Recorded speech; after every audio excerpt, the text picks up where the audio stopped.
réfugiés au Danemark. Tu veux que j'en parle ou bien tu vas me poser la question après?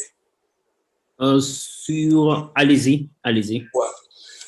C'est vrai qu'il y a une information qui est sortie aujourd'hui que au Danemark, on a suspendu, parce qu'on a suspendu temporairement pour 2 semaines, l'utilisation de AstraZeneca, parce qu'il y a eu un cas de caillots sanguins, ce qu'on appelle des cas de coagulation sanguine, il faudrait les déterminer, qui est apparu quelques 5 à 6 jours après quelqu'un ait été vacciné.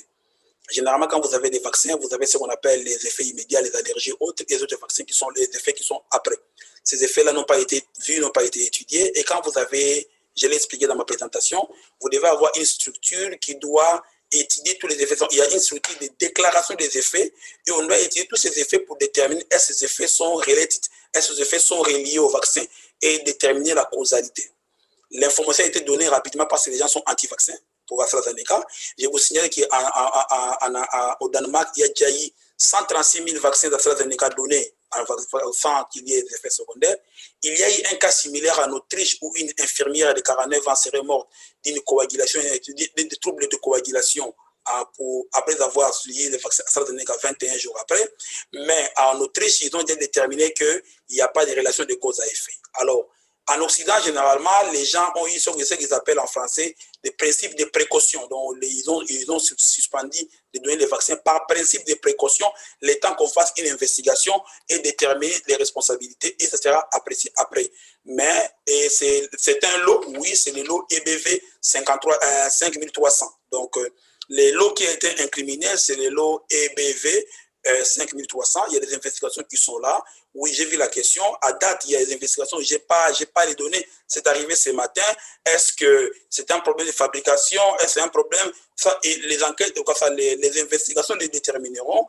Et en infodémiologie, nous, on donne l'air juste. C'est-à-dire que moi, je ne viens pas pour raconter des choses. Je dis les faits. Les faits sont qu'on est en train d'investiguer et que globalement, c'est pourquoi on a même proposé au Congo, il faut avoir une structure qui réagit rapidement. Parce que si le ministre des Danois n'avait pas pris ça, les anti-vaccins auraient pris pour dire il est mort. Et donc, ils ont réagi, ils ont pris les mesures, ils enquêtent et cette interdiction par principe sera réévaluée dans 2 semaines pour savoir s'il y a relation de cause à effet. Et je vous signale déjà que jusqu'au 18 février, il y avait 46 millions de doses d'AstraZeneca qui étaient données par le monde et les effets secondaires, il n'y en avait presque pas. Mais depuis qu'ils sont en train de compiler, des gens qui auraient eu des troubles plus ou moins sévères avec AstraZeneca sont 22 sur 46 millions.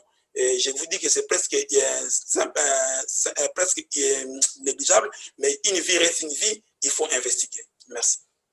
Docteur Eric, est-ce que vous avez une réponse à donner à la préoccupation de Dr Denis Bangala sur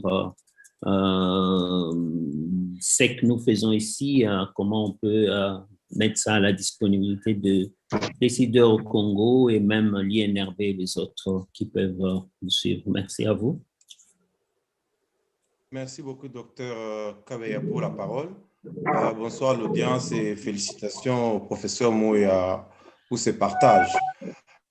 Docteur Bangala, merci pour votre fidélité à nos meetings. En tout cas, nous sommes reconnaissants pour ça.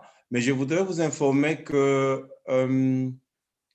ces meetings ou ces webinaires et l'invitation est adressée pratiquement à tout le monde. Il y a une plateforme où beaucoup de décideurs de notre pays